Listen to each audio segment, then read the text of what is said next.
So we're rolling. All right, so we are recording. Okay, well, guys, today I have with us Rachael Belle on the Pagey train, sponsored by Still Searching Productions. Rachael is a two-time winner of Made in the West and a Stound filmmaker from Western Sydney. I'd like to welcome the vivacious Rachael Belle. Thank you for having me. What a great intro. Oh, well, look, you are a busy lady. You are a really busy lady and hard to net. So this is only my second booking. Well, I do make time for you. You did? You have made time for me, which is great. If you ask nicely. If you offer the right things. Well, that's right, nothing like serving a drink for your guests and making them feel comfortable. But Rachael, you are the director, writer for Jaded Belle Productions. How long has Jaded Belle been around for? So officially 5 years. 5 years? Yeah. Okay. What was Jaded Belle Productions' first production? It was a short film called Choice. Okay. It was a dark thriller about a guy that was struggling with whether or not he should take a life. Okay. Yes. Look, the last film I worked on, you had a bit of a dark context as well. I guess, because we met like a couple of years ago, you entered the festival and over time we've become friends and that's what just happens in the festival. You make friends with people. Although trying to nag you as a friend was pretty damn hard. Oh, really? Yeah. Oh, look, I think I'm a bit of a social butterfly. I remember the first night I met you, which was obviously at Made in the West, 2016. And you were obviously hosting and having an awesome time, and I won. And I just kept trying to get close to you, to talk to you and say thanks. And you were, I guess, as you know, all over the place because you have a million jobs to do and things. Well, less these days, but around 2016, I was hosting. I was the tech lead, the festival lead, a little bit of front of house, all of back of house, venue consultant, the lot. It's a lot of work. Yeah, you were a jack of all trades and a master of all. Yeah. Oh, really? Oh, thank you. Oh, gosh, you're making me blush now. But look, back to Made in the West 2016. You took out the glassware, best in the West. Yeah. That was for First World Problems. Yeah. So First World Problems, that's you're making a bit of a sort of social statement with that film. Can you tell us a little bit about First World Problems? Yeah. So with First World Problems, I can actually tell you where the story came about and what inspired me. Yeah, great. It was a Friday night. I was at a friend's dinner party. I was surrounded by highly educated people. And I was thinking, wow, it's going to be amazing tonight. We're going to talk about the most important things in the world because, these people care about the most important things in the world. And I'm sitting there drinking my glass of wine, and all I'm listening to is two guys talk about whose ass looks better in a pair of jeans. Oh, really? And that was all I got that night. That's what you took away. Yeah, and just like any, Gen Y millennial person, I grabbed my phone and started typing in this idea in the middle of a dinner party. So the script idea for First World Problems was at a dinner party over two guys talking about how their ass looked in jeans. And I realised, I didn't know that. Have I not told you that? No, you didn't tell me the story. So, and then obviously I went away and I wanted to do a long take, and I wanted to tell a story where there was another story happening in the background. So the idea of First World Problems, where two guys are sitting on a park bench, bitching and whining about their first world problems. All the while, there's a very important story about a homeless man playing out in the background. And, because the whole thing is a continuous shot, right? There's no cut point. No. Yeah, okay. It is one long take over just under 5 minutes, and there are 15 different people that come in and out of that shot. Wow. Yeah. You got it in one take, right? There were in total 19 takes, and we went with take 12. Okay. Well, Yeah. how long did the piece go for? Just under 5 minutes. Okay, so you ran that 5 minutes 19 times. There were a couple of times where it just cut because a plane flew over or someone stacked it halfway through a scene or whatever. Technical issues and bumps, Yeah. Or something was just slightly out of time and sync. But yeah, it was, I remember specifically, it was take 12. Everyone's like, I think it's lunchtime. And I'm like, yeah, I don't think I'm going to get it after lunch.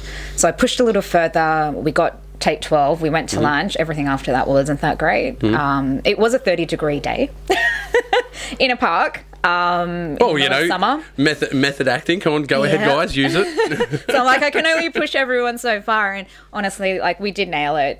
There was a lot of prep work that went into it, and it paid off. And yeah, I'm so proud of it. It was my first successful short film. Yeah, I get to obviously curate the films, and you push them forward and arrange them for the judges. And I remember looking at that film and going, I think that one's going to win, because I like we kind of take bets in the background. Oh, wow. Well, not bets, but, you just for kicks. And we say, I reckon this one might win. I reckon that one will get Audience Choice Award and yada, yada. And I did predict that yours would win. Totally congratulations for that. What a good feat. But did you send the film around the world as well? I did, actually. So where else did you play this film? So, oh, God, now we're going back a couple of years. So it played in Toronto. It did play in New York, except I did not go for that. Yeah, well, I bring it up because I remember, because when you give an award at a festival, it's best to have the person that won at the festival. And you'd come up as the winner, because then you'd be going through all the administration process, and you were going to Toronto. Yeah. Yeah, we were peaking. I know. So I do remember exactly where I was. I was at that same friend's dinner party, but a different party with better people. And I get this email from you guys saying you've been nominated for Best Actor, Best Cinematography, Best Director, and Best Film. And I got on top of the couch just like Tom Cruise, and I started dancing and crying and... Oh, wow. I didn't know this either. Yeah, oh! You got that excited? Okay, I don't know how great. close we really are now if you don't know these stories. I've heard a lot of stories. There's just little bits of details here and there I haven't heard before. And then obviously I emailed you guys, I think the exact same night, because I said, so I'm actually leaving the country 2 days before your festival. What do you advise? What do I do? Yeah, what do I do? Yeah. What are my options? Yeah, emergency meeting over that email. Our winner for the festival may be out of town. Ross, what do we do? I'm like, you can't tell them that they've won, because that's kind of going to blow it. But in the back of my mind, I thought maybe at a last resort tell you. So we carefully crafted the email to make it very enticing to go without telling you that you'd won. And it obviously worked. The other sort of level we were going to go to was like, well, make sure you have a representative there. Yeah. Which is what you had mentioned in the email. Yeah. And I think we used that as the vehicle to go, make sure that you're there. Because, there's a good chance that you might get something. Still needed to be really ambiguous, but enough emotion in there to convince you to go. So what happened during the process of you changing your mind going to Toronto? So I still went to Toronto. It did cost me an arm and a leg to change all my flights, and I'd already pre-booked accommodation, so I lost the extra nights. Obviously so worth it in the end. The only thing though, so I attended Made in the West. By the time I got on a plane and I landed in Toronto and got from the airport to the festival, I had 15 minutes to spare. And by that point, I don't think, because I didn't sleep the night I won with you guys, I did not sleep for I don't know how many days.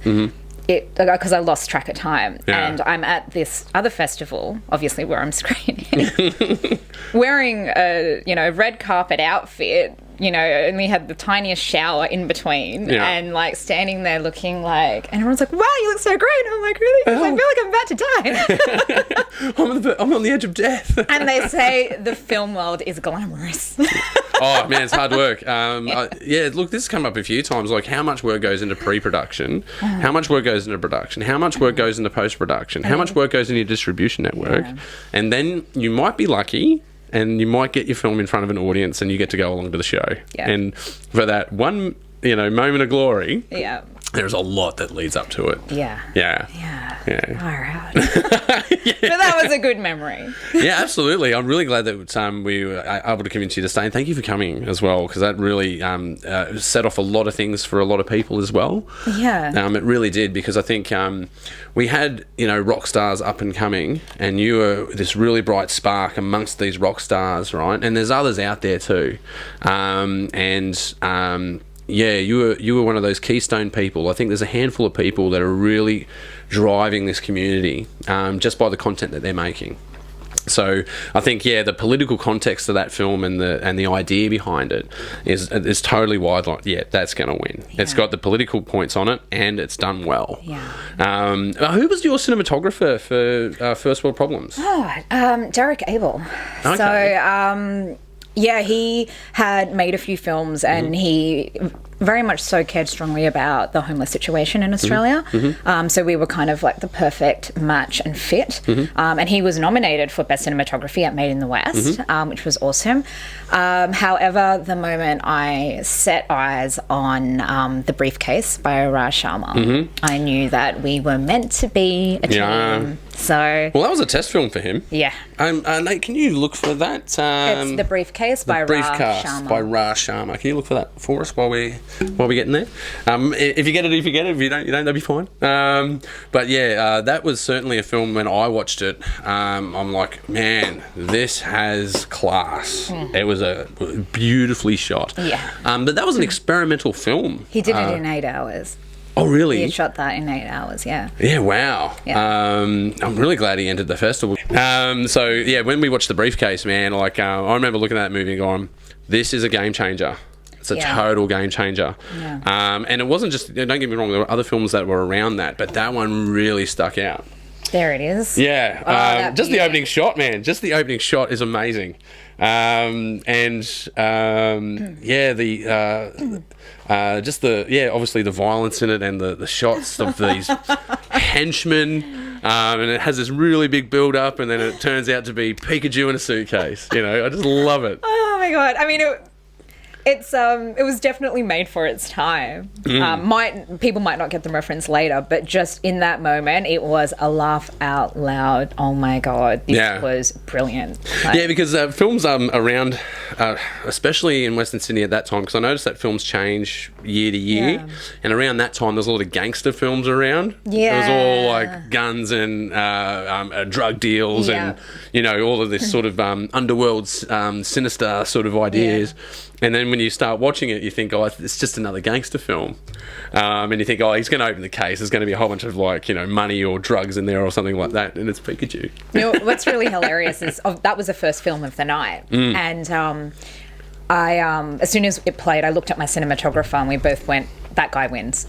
He said, we just both went, yep, he wins. So yeah, I remember you telling me about this, because there's a bit of a roller coaster for our contestants. Really? Because you guys, as you're watching it, you're watching other films happen, and you go, is my film going to get an award? Yeah. How did you feel in the lead up? Did you know? Is there any point that you knew that you were going to win? So I got the vibe that I was going to win something when obviously you guys said send a representative. But best film was not even an option in my head. I did not think that I was even eligible for that, even though I was nominated. And I was really, really hoping primarily for Best Actor or Best Cinematography, because those two things were outstanding. Obviously, deep down, you always want to win Best Director, but if I had to pick one, it really would have been one of those two. Yeah. I remember when all of it was done, and it was before Best Film was announced. Yeah. And I just went,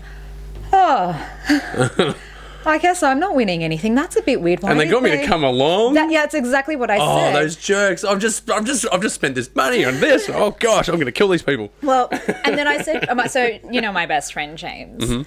So he just kind of put his hand on my hand, and he's like, "There's still one more," and I'm like, "Oh, come on." I'm not going to win. Look at It's all the these last films. one. I was It's the literally last like, one. look at Yeah. all Or these second films. last How one. did I even get in? It's incredible. You know, like I had so much respect for the caliber of the films that were in there. I was just like, shit, how did I get in, you know? Well, that's the year it got fierce. That's where it really went Yeah. up. It's notable. Really went up that year. Yeah. Yeah. It was so good. And then he did say to me, he's like, do you wish you hadn't swapped your flights? And I was like, no, I'm actually really glad I came because I met a whole bunch of people in that VIP networking opportunity at the beginning. That's actually where I met Ra before he even won. So it was nice that I even built that It's relationship. the biggest power there, Yeah. in my view. Yeah. So, I don't know, a lot of connections are always made there. So I did not regret it at all. And then I won. Yeah. I remember the year before, because the year before we had these really nice glass set trophies made. So previous years we didn't have that, and we sort of, raised the bar on our own event, right? And I remember watching the person before, and they hold on to the award going, oh, this is cool. And I remember to make a note of, that was the first year I made a note with myself, make sure you pay attention, Ross, to people getting that award. And I remember seeing you grab onto that thing going, oh, this is amazing. Yeah. This is absolutely amazing. Yeah. Don't get me wrong, people that get awards at Made in the West, it's really important that people are recognised for their work. But coming back to that networking idea, that's where I see the content excelling. It's because of those collaborations that are developed from the networking opportunity.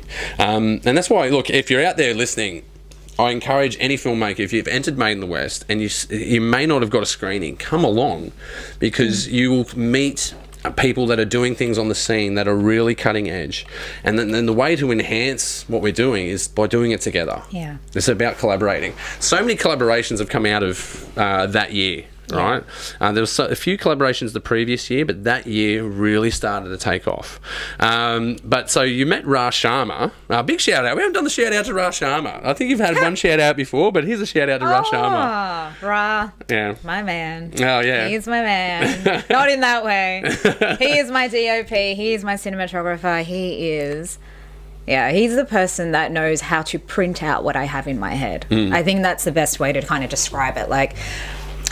You can very much so, be a great writer, but if you can't deliver that visually, that you're not so great.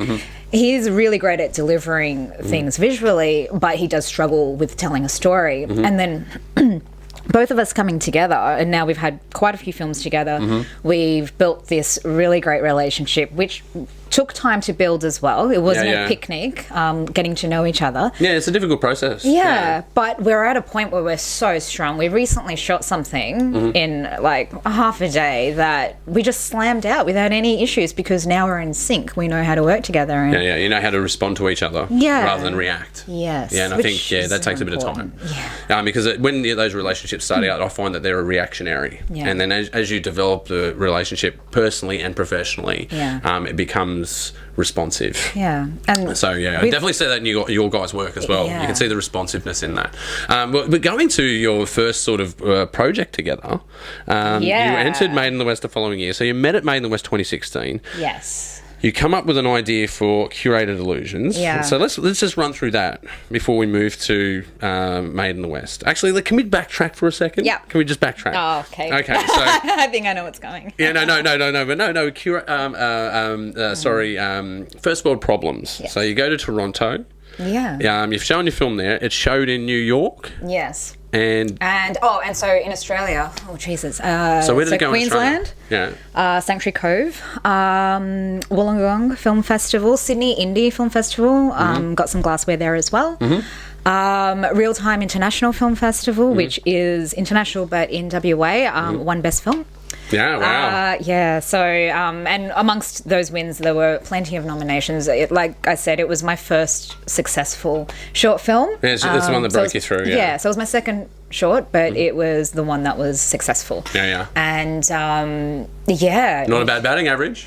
Yeah, but then the pressure is on. Okay, so right. for the third one, I'm am a I going filmmaker to now. backtrack? Am I going to go forward? Or, am I going to be at the same spot? It's one of those things, we all feel it. Well, let's go forward a bit. So you run into Ra Sharma. Yes. And then you come up with the idea for Curated Illusions. Can you run through the premise that's behind Curated Illusions for us? So just tapping back slightly into first world problems, one of the themes that recurs in first world problems is the fact that one of the characters is constantly on his phone and not paying attention to the other guy.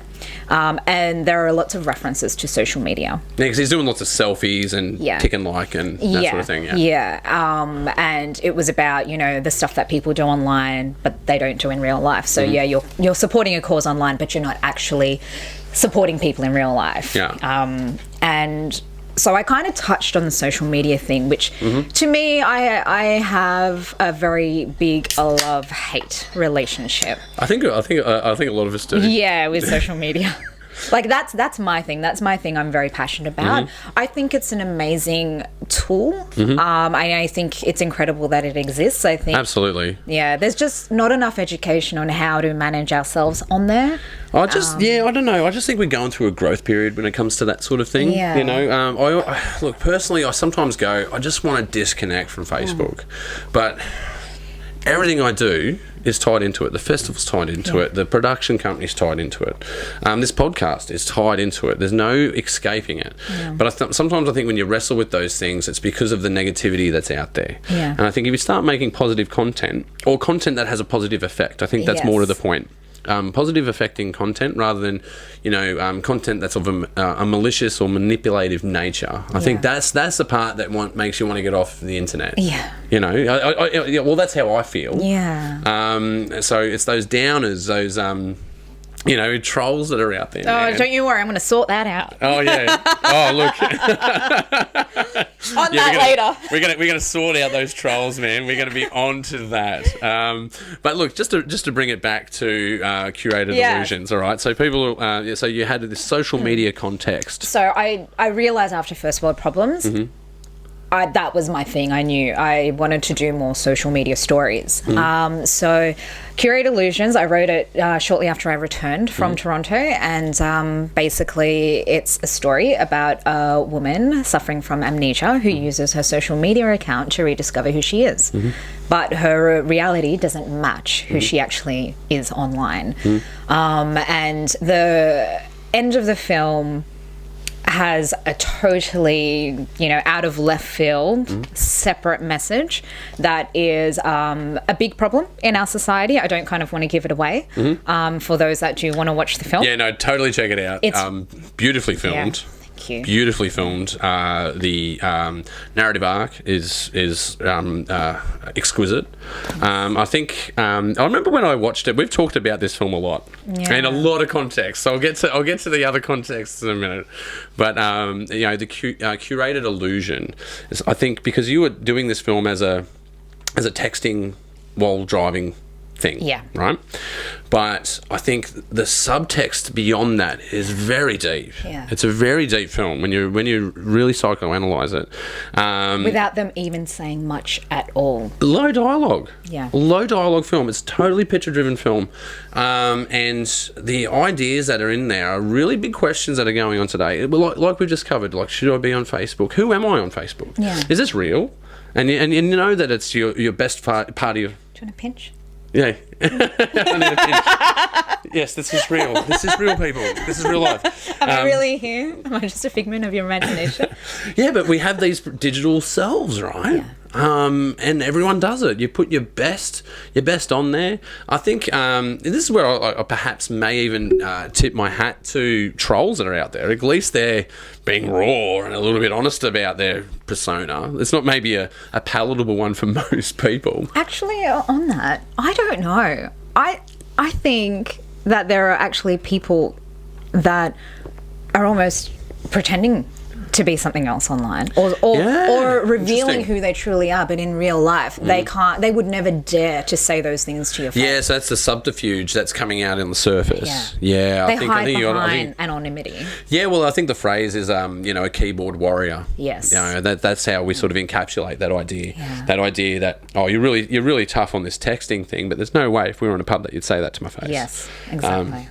So I don't know. So they're curated illusions as well. Yeah, absolutely. Who are we really? Are we really the person that we are in real life? Or, like, Or are like we a this. digital representation of that? Yeah. And that digital representation is reflected Or, yeah. on what's in your own subtext, I Yeah. guess. So if who we are online is actually who we really are inside, that's kind of scary for those that are trolls.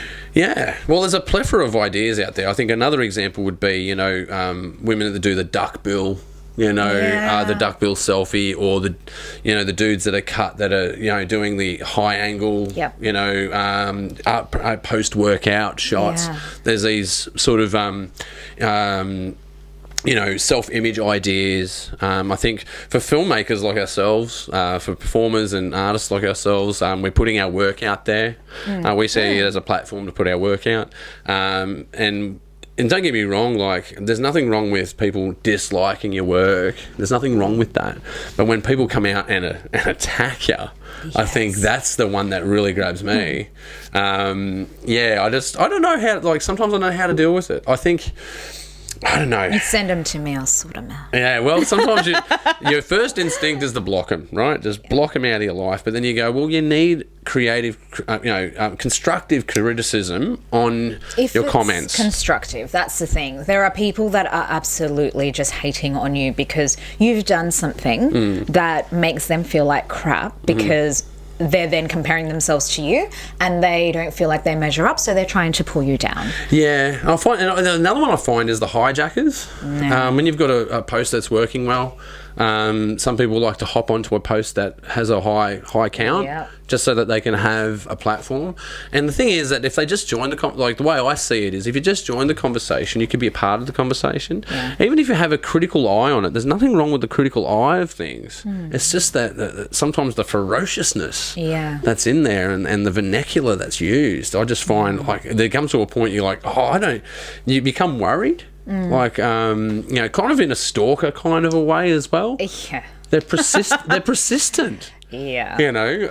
Well, since we both are, we both tend to attract. Well, we were talking about this stalkers. before. I reckon, look. How many have you got? How many have you had? That's the thing. Let's compare our numbers. Oh, look, I've had a few. You get a few here and there. But the ones that are persistent, that stick around, they're the ones that are scary. Yeah. Or the ones that you think have left. And then they come back, and or they're still there. Oh fuck! Oh, God. Yeah, well, look, those. Sometimes you see those invites or likes, and you're like, I don't know this person. And it's never like a hot guy, or in your case, a hot girl. Yeah. Like it's. I get lots of girls. Yeah. But as equally as guys, though. Yeah, I reckon I'm about 50-50. I reckon maybe more guys actually. Yeah. Yeah, but more in a. I don't know what kind of a mode. A little bit of aggressive, creepy, voyeuristic kind of a way. But I don't know. I try to look at it from their point of view as well. Like perhaps you don't know what's going on in their life and what agitations have got them to that point. Yeah. So that's where I try to have a bit of humility and go, all right, you don't know what's going on with that person. Yeah. At the same time, though, you go, well, I need to buffer that to protect myself because it's just an unpredictable world, right? Yeah. But back to Curated Illusions. We've gone on an excellent tangent here. It's been fantastic. You're going to have fun editing this. No, mate, I don't. No, straight up. It's straight up. This is out in the pipeline. This is it. What's going to probably end up being like a 4-hour. Oh yeah, look, I did say to you when you were showing up, I'm like, I better get some bigger data cards for Rachel, because well, look, to sidetrack again, to go on a tangent. I think that you were actually a big part of me starting this podcast. And it was when I was we were doing, because we did a few things last year. We were doing the hosting for Event Cinemas. That was awesome. Which was coming up in my memories at the moment. Yeah, that was an absolute hoot where we got to, do that live, sort of, that raw interface, people in front of you, doing, film trivia and getting rehearsal. No. Oh yeah. Oh, look, if Event Cinemas people out there, yes, of course we rehearsed. We did talk about what our facts were going to be. Yes, we had a text message relationship when it came to our rehearsrsal. And then you'd always steal my bits, and then I'd have to come up with new bits. Yeah, and I'd add extra bits in and then totally derail it. And, but look, They didn't know. They had a fun time. And that's the ultimate thing. The audience started growing and it started working. And it was a lot of fun.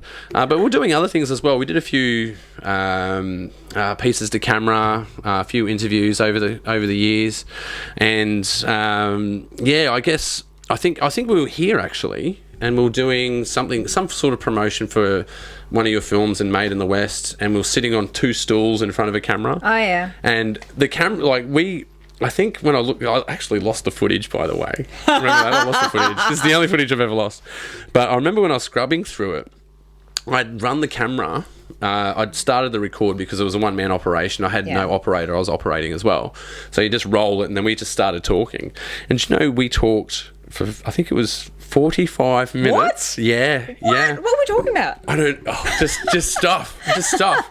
And I was sitting there talking with you, and I'm like, we should do this more often. And previous to that, there was a few other people have gone, oh, you know these people, and perhaps you're a chatterbox, Ross. You can get them talking about what they're doing and what's going on, and you're a little bit opinionated here and there. Perhaps you could do a podcast. And then I think there's a few motivators that pushed it over the cliff, and you were one of those motivators. Aww. Yeah, just me and you talking shit on camera. That's what it was. Nothing's changed. Yeah.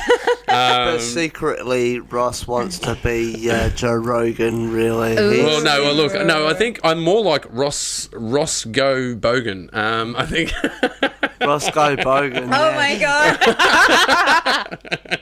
Roscoe Bogan from Western Sydney. It's definitely a good model. Having all these artists around and activists, it's an excellent opportunity to talk about what we're doing, man, because we're doing some exciting things around Western Sydney. You know what? It so is. And you know how I asked you if you had questions for me that you were going to... Yeah, no, I didn't want to spoil you with questions. Yeah, so I decided to write some questions that you should ask me. Okay, I've got some questions here.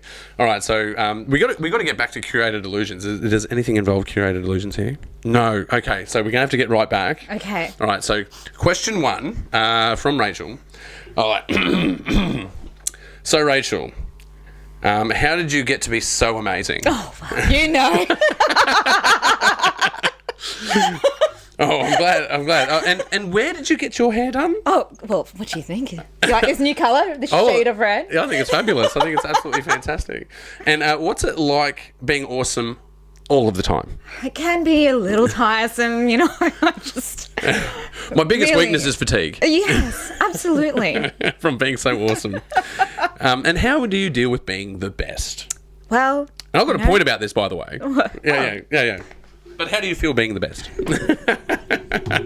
Well, I know I'm not. Yeah. Oh, look, there's a lot. You're certainly a rock star, and you're amongst a lot of rock stars, and you've certainly stood amongst your peers very well. Like, for instance, 2016, we do First World Problems, because it's through Made in the West program, right? You get the Best in the West, Best Student Film, Audience Choice Award, and all the ancillary awards as well: Best Director, Best Actor, Best Actress, Best Sound Design, yada yada yada. And what we do is we do promotional packages for all of them. Press release, blogs, interviews, on the spot interviews on the night. The whole box and dice. Which I love. Oh man, made me feel like a star. Yeah, but that's the point. That's the point. You guys, all of us, we have to feel like it's going somewhere. If you don't feel like it's going somewhere, there's no reason to do it again. Yeah. You got to feel like doing it again. So true. You got to feel like doing it again. And we deserve to walk the red carpet. Yeah. We deserve to go and watch our films on a big screen. We deserve an audience in front of that. Yeah. Because after all of that work, and don't get me wrong, online distribution, you get your likes, you get your views, something plays, something doesn't, but there's nothing like having that raw interface of having your film on a screen in a crowd, watching people react to it. Yes. There's nothing like... Personally, I don't think there's anything like that. So the first year, it's easy to promote the Best in the West, right? And it's kind of like one of those things where, you promoted the previous Best in the West winner, you're going to promote the next Best in the West winner. And then you make Curated Illusions, right? And I've gone... And back to those side bets. And I remember watching that film going, fuck. Oh gosh, that's probably gonna win. And then I looked at other films, and a big shout out to Von, actually, because I reckon that was a window. Yeah, Window. What a great film. Because Von's one of those original rock stars. Like, he's been runner-up for Made in the West several years. He's taken the glassware away as well. And Von, if you're out there, enter again, man. That glassware's out there. I remember when it came through, the judges had come through with their decision. And I'm like, because I remember thinking... You did not want me to win. I did not want you to win. I'm like, because I've already promoted you. You want to promote someone else. But at the same time, for someone to be able to take out the glassware 2 years running, that says something. That certainly says something. Because you've got to understand as well, it's a total separation of powers. Yeah. So for those who are out there in Made in the West land, I was betting against, like, I knew you. Oh, you were betting against I was me, gunning sure. against you. Like, I look, you know, you can't be too snide about these things, but I certainly didn't put your film in a favourable spot for the judges. Where'd you put it? Oh, well, you know, because when you give the judges their films, Yeah, they've got X amount to watch. So if you put the first few, you've got lower attention. You would think so. This is just a hypothetical. You would have less attention at the start, more attention at the middle, but the second, third, that's where the lowest attention's going to be. You put me at the end. Yeah, you were right up there. I made it. I certainly put honest obstacles in your way, and you still bloody won. And I've never had to do that for another film, because I remember going, surely. I probably even by saying that, I probably didn't even put that much thought into it. But sure you didn't, Ross. Yeah. Sure you didn't. I know you wanted a photo with someone else. It was all about that trophy photo. It's the trophy you photo. were stuck with me again. Yeah. But look, great. Hey, but I wore another really nice dress. Yeah. I mean, that's got to count. Photos look great. And a lot of good things come out of that as well, you know, beyond that. Because that was the year as well, because we started to garner a further relationship with people like Raj Sharma, Luke Walker. Big shout out to Luke Walker. Next time you're in Sydney, I'm going to net you, bro. And I need to net Raj Sharma, by the way, but you're a very busy man. I'll get him. Yeah, totally. Yeah, you'll get him for me. I'll lure him here for a job. Lure him in. I'll be like, here's your job, sit in the chair. It's an interview, sit in the chair. And you'll be like, all right, where do I point the camera? I'm like, I don't care. Point it at yourself. But this is where the next level started happening. The next level for Made in the West started happening because our sponsorship was increasing, our awards were increasing.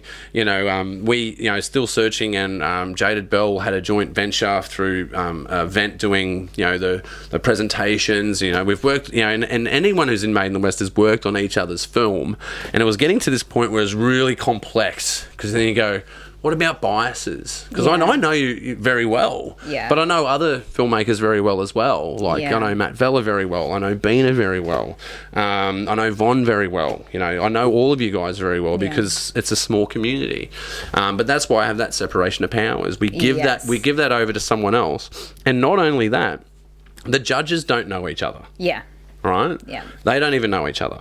So we know that in our hearts of hearts, we know that there's a separation of that. But then it becomes difficult because, again, you go, well, Raj Sharma's got a package to offer to for the winner of Made in the West, right? But then can Raj Sharma enter Made in the West? So we came to this decision. It was really difficult to do so. And the only person that loses out is generally me. I can't enter Made in the West. I've built this thing. Everyone else gets to enter it, and I don't get to enter it. Yeah. Oh, that's right. Yeah, we had all that controversy with 3 Feet Deep. Yeah, that's right. Which no one really knows about that. No, but it was all fair and just. It was all fair and just, man. But far out. Yeah, I know. That was... But 3 Feet Deep. Well, speaking of 3 Feet Deep, let's get 3 Feet Deep. Did we finish Curated Illusions? I think we did. Did we finish Curated Illusions?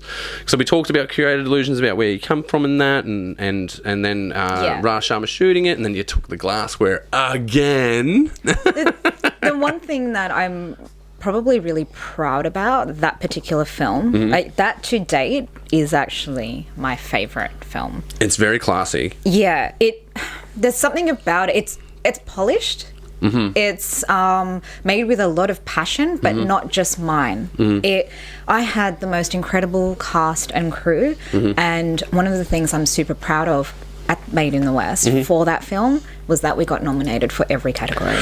Yeah, you did. And yeah. That, well, let's get into that. Okay, so before we move on to 3 Feet Deep, so all right, so the fucking journey on the night. Yeah, okay. So let's just rewind. 2016, not going to win this. Oh shit, I won it. Yeah. So explain your journey and emotional roller coaster for 2017 for Curated Illusions. So in my head, not going to win it. Not going to win Best Film because, I don't know, why would you win it 2 years in a row?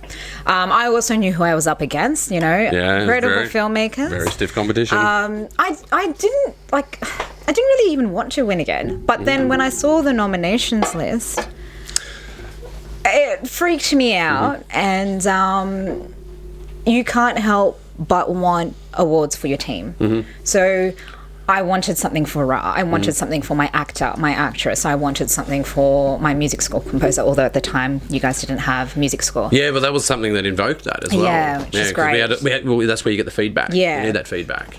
But I wanted those things for the rest of the team. And I remember on the night, because I was like, I'm sure someone's going to win something in my team. And we were going through, and we didn't win anything. And I was like, oh, this is kind of really sad and unfortunate. And it was a really rough night. Glad I didn't blow some airline tickets on this bloody festival. Yeah. It was just a bit of a rough night because there was also this... while I'm okay not winning again, there's like this feeling that people are looking at you. Expectations. Yeah, and you try not to think about those things, but you can't help but feel that maybe someone's gunning against you or whatever, and so you try to ignore that. I had everyone with me. I had my whole team with me, and they were so amazing and supportive. And anyway, I remember we got to the end of the night, and I was pretty pissed by this point, like drunk, not pissed. Not annoyed. Yeah, pissed. Like I'm like in my chair, like if you end up in VIP, it may happen. Yes, I was literally like this, and I couldn't even concentrate on the films, and my film was like right at the end. Yeah, and I'm like, oh my god, I think I need another drink. And then we're just kind of sitting there waiting, and you guys were announcing, and I don't know what I was doing. I think I was on my phone or something. I don't know why. I was really far up the back. And then you announced Best Film, and it was me. And there's actually a video of me just like, and Ali, my actress, she's the lead in the film. Big shout out to Ali. Yes, she's a beautiful woman. She pulls me out of my seat, and she's holding my head. You won. And I'm like, what? She's like, you won. And there's just this video of me going, and then someone's like, you need to go down there. And I think you're like looking for me. Yeah, like, I took a long time. I know she's here. And then I'm like, okay. So I start walking down, and then right at the end in the front row, Nadim, my lead actor, he just stands up and looks at me, and he puts his arms out. And I just realised in that was the moment. I was like, we won. And a big shout out to Nadim as well. Superstar. I saw him on a commercial recently. Wink. I think it's the Wink commercial. He's in everything. He's in everything, that guy. I'm going to net you too, dude. That's my saying for the night. I'm going to net you. I'm going to get you on the show. He's so worth getting on the show. Yeah, man, he's very experienced and he's done a lot of things. But yeah, so I do remember being a bit cruel though.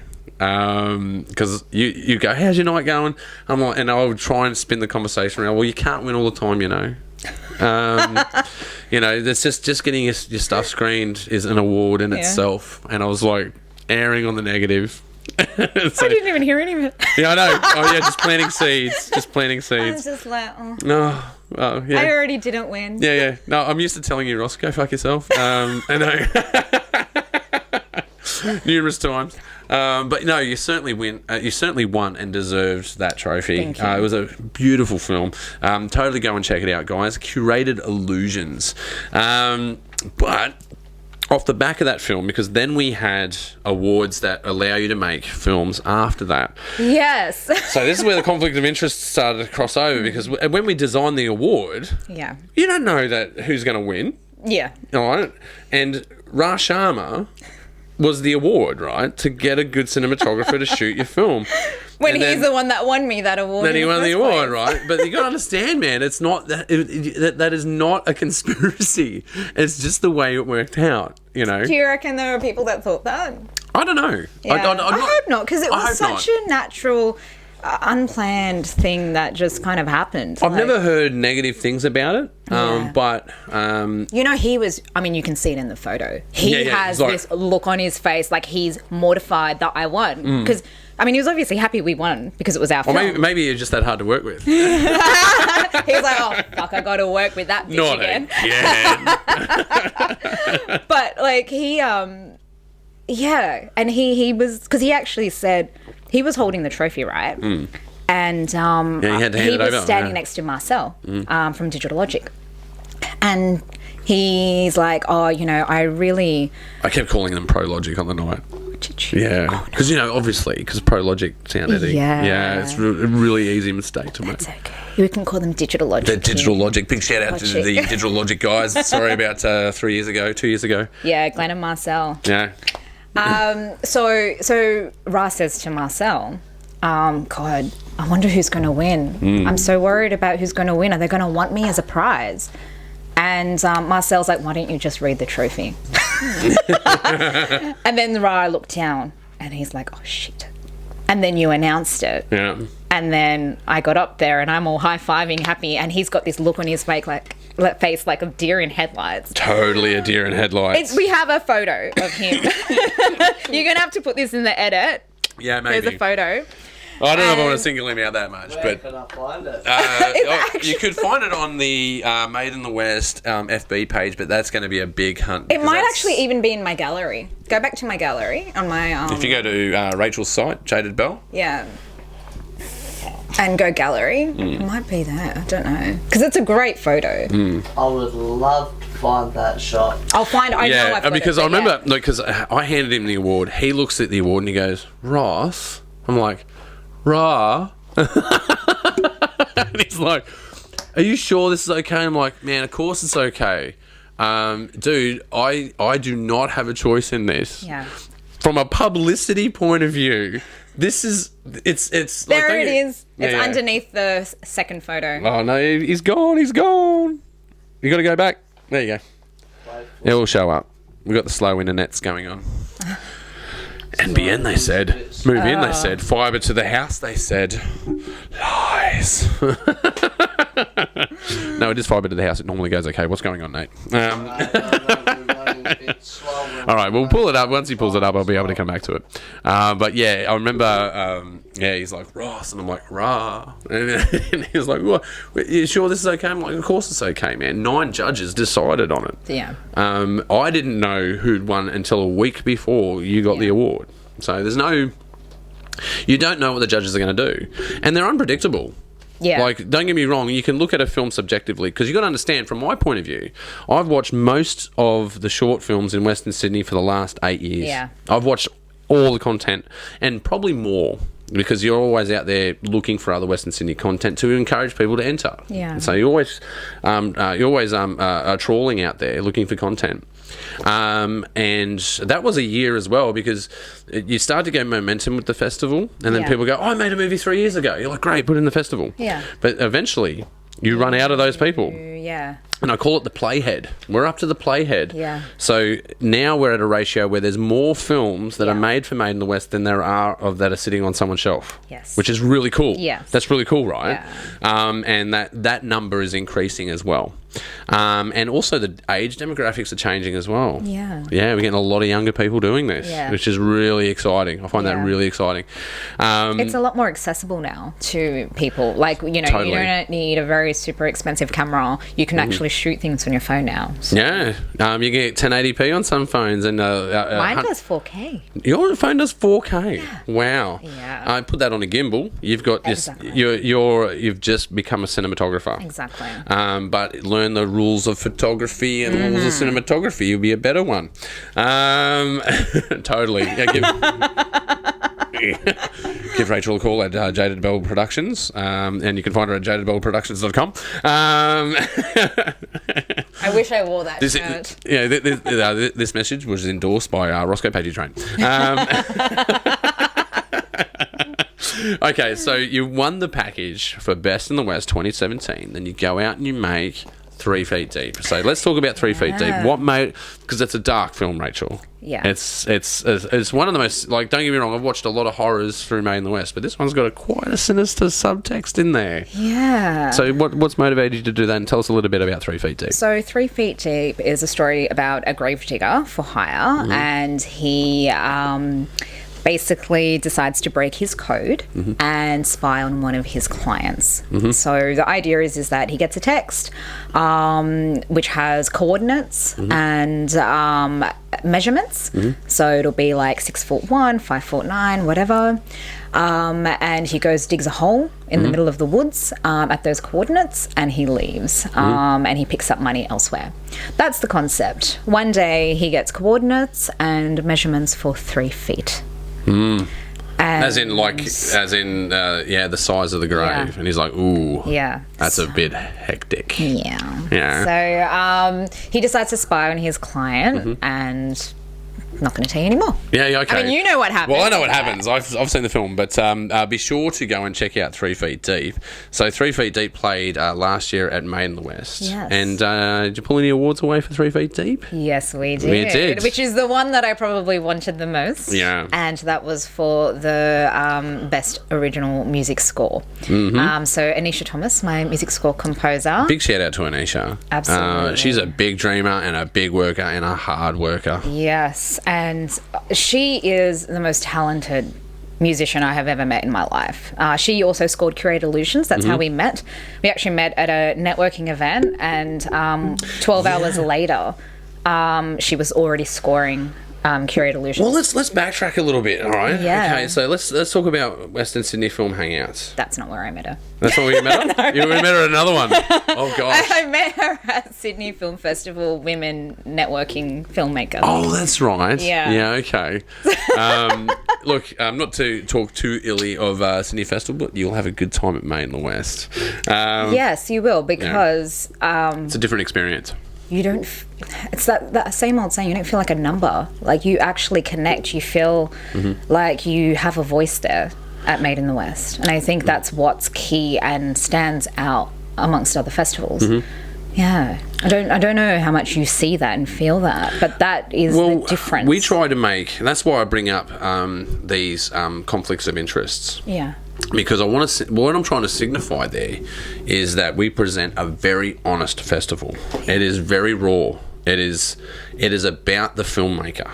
It is totally about the filmmaker and what they're doing, and their crew, and their people, and their actors. It's about everyone involved, and it's about having a gala event to celebrate that hard work. Yeah. And don't get me wrong, the awards are great, but it's about that networking. Yeah. And it's about seeing your film on that big screen to inspire people, to inspire the filmmaker to go out and do it again. But there's also another hook in there. Yeah. Inspire other people that are thinking about making a film. Because it is so accessible. Yeah. It's challenging. It's hard. And as well, when people start out, they may be reluctant to enter their films into festivals. But I say go for it. Yeah. You may have rejections here and there. But if you're putting your work out there, you'll get better at it.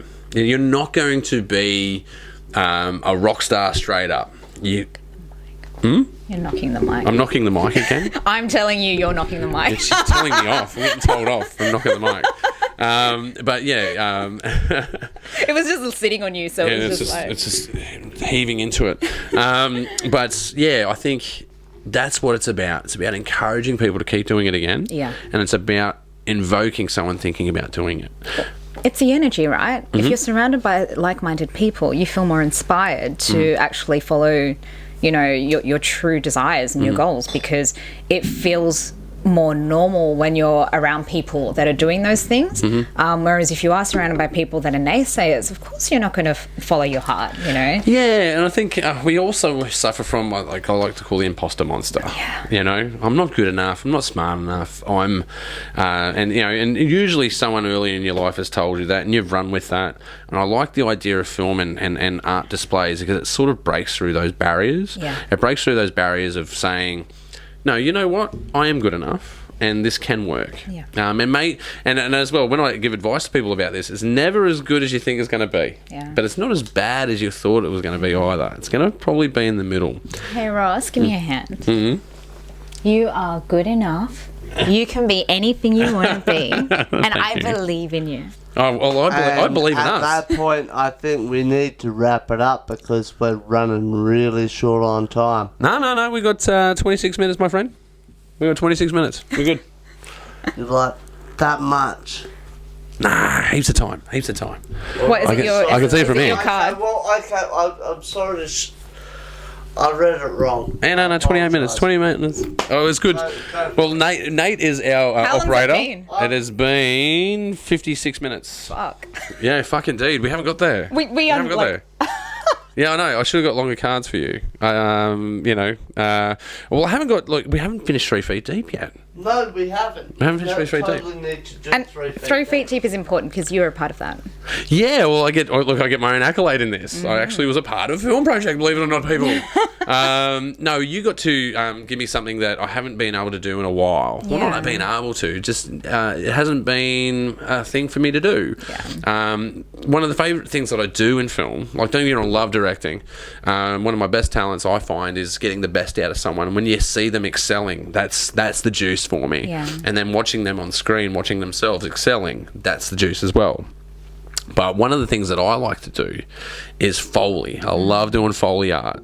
I love it. And you did an incredible job. Oh, it's so kooky, man. It is a kooky job. It is a weird thing to do, right? Because you got to watch the whole process. I got to sit back, drink, and watch you record the sound of putting a necklace on or putting a jacket on or doing weird shit around the house. Yeah. Like, this is great. Yeah. Yeah, well, Thank you. Yeah, well, if you look at Rachel's frame, I actually did it right there. So, right here in Still Searching Production Headquarters. Engineering that and making those Foley sounds from pouring scotch to, Wow. everything. Sipping, going... Yeah. Had Everything. It all. I built it all. I've actually got a promo coming up. Yeah. Yeah, with 3 feet deep in it. Oh, yeah, cool. Yeah, because you going to show me? Oh no, I'll show you after we shoot. Better not be the final scene. No, it's not the final scene. Every time Ra asks me, I'm like, better not be the final scene. No spoilers. I don't do spoilers for the promo material. But look, I will do a spoiler for this promo though. When I do the sound for the clicking of the remote. Yes, that was so good. Yeah, but it's one of those. It's diegetics, right? Yeah. Because a remote doesn't make sound. No. But if you don't put the sound in, it sounds vacant. Yes. It's like computers on film. Like computers don't make noise. Yeah. But we tend to put like beeps and hums to signify sounds of a computer. Yeah. Sounds of technology. And if you don't put the sound there, it sounds really vacant. Yeah. And you put this Yeah. and it feels real. I've got the click of that in there. Nice. Yeah, because the promo ends and they goes... Nice. Perfect. I've got this on so many angles. I love it. Oh, well, look, there was when we did the promo for that, I really wanted to impress you because I'm like, she's gone out. I think you went out. Oh my God, can I tell this story? Yeah, sure. So, sorry. That's okay. So, we finished doing ADR with the lead actor. It was about 4 hours. Maybe. Yeah, I think it was about 5 hours, and I just said, okay, Ross, I'll be back in about 10 minutes. I'm just going to drive him to the station and I'll be back and we can start with sorting out the Foley. Anyway, so I go away and I return 10 minutes later and this legend of a man has gone on his own accord and cut me a trailer. Yeah. And it is the trailer that it is now. Yeah, it is 100% Ross Page. No, it is thank you. Beautiful. And fuck, you're a legend. Like, Oh man, look, it actually so good. It comes from a friend of mine. A big shout out to Gigi, Jolene Garcia. I used to work with her at Television Sydney, and she was a promo producer and editor. She did your Main the West, right? Yeah, she does Main the West every year. Oh, every year. Every year, Awesome. yeah. Big shout out to Gigi. What a talented woman. Oh my gosh, I cannot say enough good things about her. But she has certainly rubbed off on me. She, when we used to work together as producers, she would teach you how to find the gold without giving away the spoiler. Yeah. Because that's the key to a promo. Yeah. You want to make it tense. Yeah. Without giving away the key. Yeah. You just want to show the door. You don't want to show the lock and the key. You got to because that's when you go to see the movie. Yeah. You go watch the movie and then you get the context, right? But you need to make something that's a lure to grab them in. And it's usually high stakes, high tension. Yeah. So you've got to pick extra interesting shots and sort of do it to music, and you do it rhythmically. Yeah. It's one of those things that you do over and over and over again. Yeah. I was doing this the other day. I was sitting down with Misty, and another shout out to Misty. Love Misty. Yeah, Misty's awesome. And I was looking at promo material from 2014 for Made in the West. Oh my God. What was that like? Okay, so because I do the voiceovers every year for Made in the West, right? And the voiceover 2014 was like, come to Made in the West, you will have a good time. It was kind of like that. Yeah, I know. I'll show it to you later. I guess you couldn't always have been perfect. No. But now you listen to a Made in the West promo, it's like, come to Made in the West for 2016. You know, it's like You're this. so good. Yeah, oh man, I love doing voiceover. I love doing Foley. Anything to do with a microphone, I am in. I just love it. I cannot get enough of it. Very hungry for it. Love it. Especially Foley, it's very quirky. Yeah. You got to really analyze what's going on, and you got to pick diegetics. Yeah. Real sounds or fake sounds. You did such an incredible job, honestly, with 3 Feet Deep. There were so many things that I hadn't even thought of that you just put in there, and obviously you worked through the night, and I ended up just falling asleep upstairs. Yeah, because I get hungry. I just work all night. Yeah, I just it was won't stop. great. I won't stop. I won't stop until I get it there. Because the next day it was pretty much done, and we were just finalising everything. And marrying. I got it to the marry stage where you make sounds and you're just adjusting them here and there. And it was just beautiful, like just to see what you'd done. So well done, and thank you. Yeah, but as well, you give the output to the client. You go, all right, so here's all your sound files. Here's your music line. Here's your here's all of the click sounds. Here's your voice track. Yeah. And what was the actor's name for 3 Feet Deep? Craig James. Yeah, Craig James. Big shout out to Craig. Thanks for coming all the way out here, because we're on the fringe of the West out here, and it's hard to get people to come out to the studio sometimes. We certainly run him through the ringer for that VO. Yes. Yeah. And for ADR, for those of you who are wondering, after dialogue recording, some people give it a different one. What do you call ADR? Do you call it after dialogue recording? Additional. You're one of the ones that say additional dialogue recording. Oh, well, that's what I thought it was. No, but there is no set. What? No, there How's isn't. it not? No, hey, Nate, check it out. Can you look up definition of ADR? It's bizarre. There is no set definition for what ADR means, but you will see it in every credit. Okay. Shit, you're not. It's really bizarre. And no one knows what it is. It's just ADR. What's ADR? Yeah. Well, like Foley, for instance. Foley was named after the guy that came up with it. Yeah. Right? So that it was done for, what do you call radio? I just think of Axel Foley. Yeah. ADR. ADR. Okay, see what we get here. Alternative Whoa. dispute resolution. See, that's not right. ADR, just do ADR sound. ADR sound. Type sound after that. Yeah. Let's see what we get for this. Narrow down. Let's do this. Yeah. Automatic dialogue replacement. Automated dialogue replacement. I've heard of that too. But if you look through further research after dialogue recording, what was your one? Additional dialogue recording. All of these are true. Yeah. It's bizarre. Let's just call it ADR. ADR. But that's what people do. We go, it's just ADR, man. This just means that we record the voices later, okay? That's all it means. It's just the voices that are done later. Russell will actually lead you. ADR stands for automated or automatic. Dialogue replacement. Yeah, I know, but if you search deeper, you'll find more, Nate. I'm telling you. I've looked into this. We're not going down the rabbit hole yet. There's plenty of rabbit holes out there for that. But yeah, no, it was certainly a lot of fun doing 3 Feet Deep. And you did a recent festival for 3 Feet Deep? I did. I wanted to go along. I was so busy. That was a big thing for me. Mm-hmm. For Curated Illusions, I had entered it into a number of Academy Award qualifying film festivals. Mm-hmm. And as beautiful as the film was, it is very competitive for those festivals. Absolutely. And unfortunately, I didn't get into any of them. Mm-hmm. So you go from first world problems, do the circuit, pull a whole bunch of glassware, make this Curated Illusions film, which is, like, don't get me wrong, like, First World Problems was shot nicely. Yeah. But it's not Curated Illusions. Yeah. It's totally different. It's night and day. And it was still very successful. Like, it still probably got into the same number of festivals, and it had exactly the same number of trophies at the end. And roughly the same amount of nominations. But what was bigger for me was the amount of social media hits because of how important the message was. Yeah, I was certainly on the zeitgeist there, Yeah, so I think that to me was my step up for Curated Illusions. And then with 3 Feet Deep, that was a totally different genre. It was outside of my social media series. And to answer your question earlier, the reason why I made something that was so dark and sinister is because when I make feature films, it is actually along that genre.